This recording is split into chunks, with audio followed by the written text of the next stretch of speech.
አንተ መሳቢያ መንገዳቸው ነው ይሄ ነገር ከሌለ ደግሞ በምንም መንገድ ልታገኛቸው አትችልም። በቃ ያንን ነው እኔ አሁንም እንድትረዳ አሁንም ደጋግሜ የሚጨቀጭቀ ስልክም ላይ መደውለው ደጋግሜ ሁሉ ነገር የዋህነትን አይተው ይበልጥ ደግሞ እየገፋ ያሉት በመታከብረውና በመተወደው ሰው ነው እየተመጣበ ያለው ገብቷል አይደል?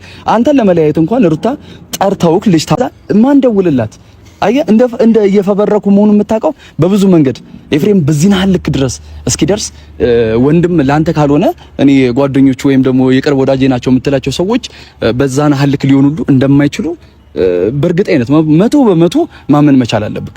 አንተ ሪጎራ ውስጥ መግባት እሺ አሁን እያልከኝ ያለው ከዳኒ አንፃር ነው ወይንስ ዳኒ እኔ ዳኒን በስህተት እንድታምኑ አልፈልግም። እንድታምኑ በስህተት አልፈልግም። ሪጎራቸው ነው ማሳኪያቸው ነው አላማቸው ነው። ከዛ ሲቀጥል ደግሞ አንተ ከዳኒ ተሰበ ደግሞ ሌላ ነገር እንድትፈጥር ሊያደርጉ።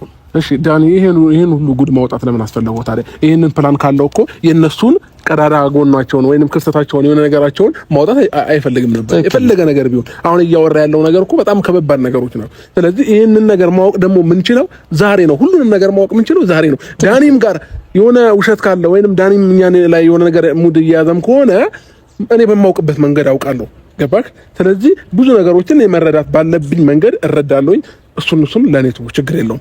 ግን ደግሞ ዳኒ የሆነ እውነት በዚህ ልክ የሚያወጣበት ምክንያት ከነሱ ጋር ያለውን ነገር ማብቃት ስለሚፈልግ ነው። ለኔ በግልጽ ነግሮኛል። ምን አለኝ?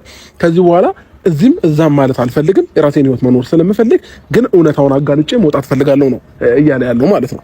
ስለዚህ ይህንን እውነት በምን አይነት መንገድ ሊያወጣው ይችላል የሚለውን ነገር አብረን ከነሱ ጋር ሆነን ያለውን ነገር አብረን በደንብ እናያለን። አዎ የቀደም የጠየቀኝን ጥያቄ ደግሞ በደንብ አድርጌ ለመልስልህ። ዳኒ ለምን ይሄን ያህል ነገር ሊያወጣ ፈለገ አልክ?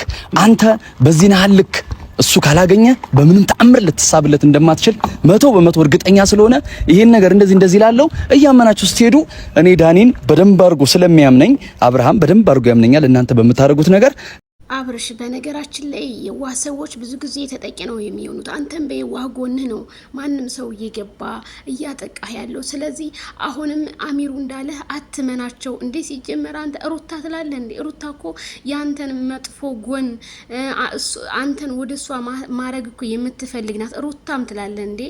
አብርሃም ራስክን ጥያቄ ውስጥ ማስገባት አለብህ። ስለዚህ ህይወት ወደ መራች እንጂ ህይወት እንትን ባለች መንገድ ባትንቀሳቀስ እንደኔ መልካም ነው ብዬ ነው የማምነው።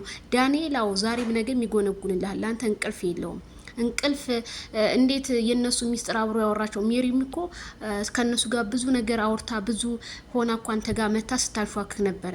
ትናንትና ደግሞ ከነሱ ጋር ፎቶ ተነሳል። እነሱ ሶስቱም አራቱም እስከ ኤፍሬም አንድ ናቸው። አብርሃም አሁንም ቢሆን ማመን የለብህ ማንንም ሰው በህይወት ሲመጣ አንተ ከህይወት ኢግኖር ማድረግ እንጂ ያለብህ የመጣውን የሄደውን አምናለሁ ማለት በፍጹም ዛሬ የእናት ልጅ የማይታመንበት ጊዜ ነው። ስለዚህ የኛ ሰው በልተን እንሽሽ እንጂ ይሄ ሰውዬ አብልቶናልና ከጎኑ ንቁም የሚል በፍጹም የለም። እናቴ ሳትቀደም ተቀደም። ማንንም ሰው አትመን በህይወት ውስጥ ማለት ነው ማይክል ጃክሰን። ስለዚህ አንተንና ሄርሜላን ለማለያየት ሴራ እየሰሩ ስለሆነ ተጠንቀቅ ነው የሚልህ።